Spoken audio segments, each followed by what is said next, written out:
পৃথিবীতে যত নারী আছে সব নারীর সৃষ্টি রাধারানী থেকে। আর নারীদের অন্যতম অলংকার হচ্ছে সৌন্দর্য। মন যতই খারাপ থাকুক না কেন, নিজের রূপকে একটু সুন্দরভাবে সাজিয়ে তুললে আমাদের মন খুব ভালো হয়ে যায়।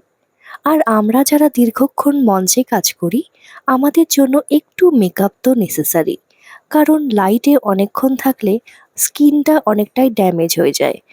আর আমি যে সুন্দর শাড়িটা পরে আছি, এটা আমি নিয়েছি মৌসুমীর কাছ থেকে। গঙ্গারামপুরের মেয়ে মৌসুমী মোহারি, ওর কাছ থেকেই নিয়েছি আমি এই শাড়িটা। তোমরা আমাকে অনেকেই বলো যে দিদি তোমার রেডি হতে কতক্ষণ টাইম লাগে। সত্যি কথা বলতে আমার ঠিকঠাকভাবে রেডি হতে টাইম লাগে 30 মিনিট। 30 মিনিটের মধ্যেই আমি পুরোপুরিভাবে রেডি হতে পারি। আর সুন্দরভাবে তোমাদের সামনে আমি আমার পারফরমেন্স করতে পারি। হরে কৃষ্ণ, সবাই ভালো থেকো।